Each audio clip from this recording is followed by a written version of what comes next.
Miss Coleman, why don't you solve the equation on the board?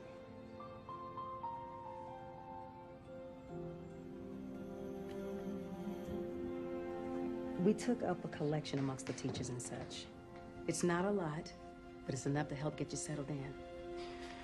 That's more than kind, Miss Solomon.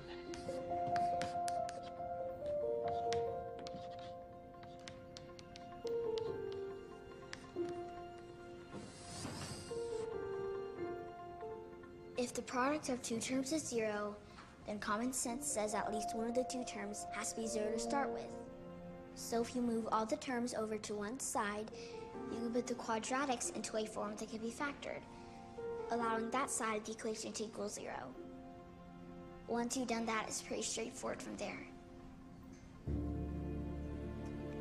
In all my years of teaching, I have never seen a mind like the one your daughter has. There's something so captivating about a young, brilliant mind. You see space exploration, efficient waste disposal, alternative energy sources, and even the cure for cancer all in one innocent mind. The thought of having a young genius in my classroom really terrifies me. To be responsible for Einstein's education is incredibly intimidating. What if I don't challenge the student enough? What if I challenge the student too much? What if I fail as an educator and push the student away from learning? What if? The term gifted and talented has been used to describe students for the longest time. However, what exactly does this mean?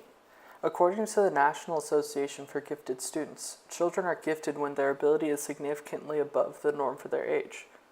Now, there is no universal agreement as to what constitutes as gifted. However, per the Disabilities Education Act, schools must provide gifted and talented services for students.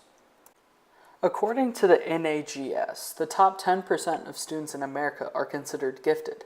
Now, how do we determine which student is gifted? In Pennsylvania, they determine if their students are gifted and talented simply by looking at an IQ. If you have an IQ of 130 or above, you are considered gifted and therefore are offered gifted services.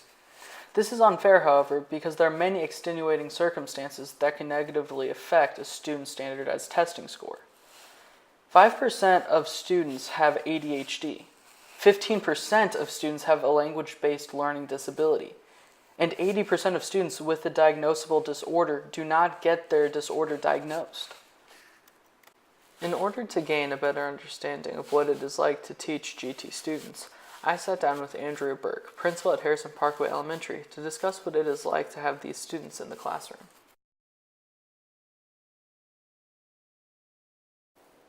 GT students force you to match their creativity, work ethic, and problem-solving ability.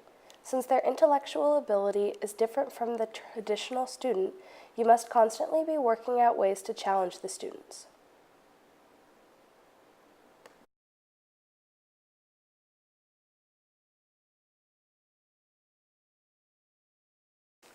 Not all GT students are the same. Like the traditional student, they excel in different subjects and can struggle in others as well. These students aren't different, they just perform at a higher ability. In order to keep them from plateauing, the students must have consistent mental stimulation. Keep an eye on students during in-class work and give them extra challenges to work on if they finish early.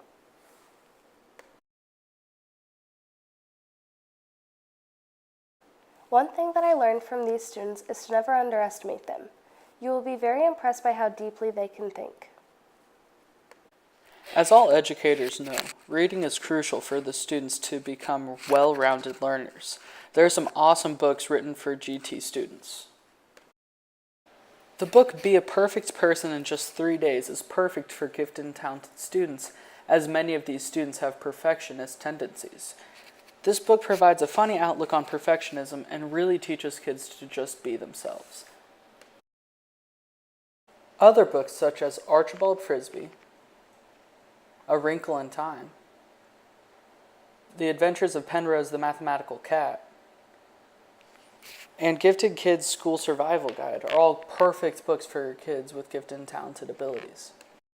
All of these books are perfect for kids who are gifted and talented because they either challenge the kids mentally or just give the kids somebody to identify with.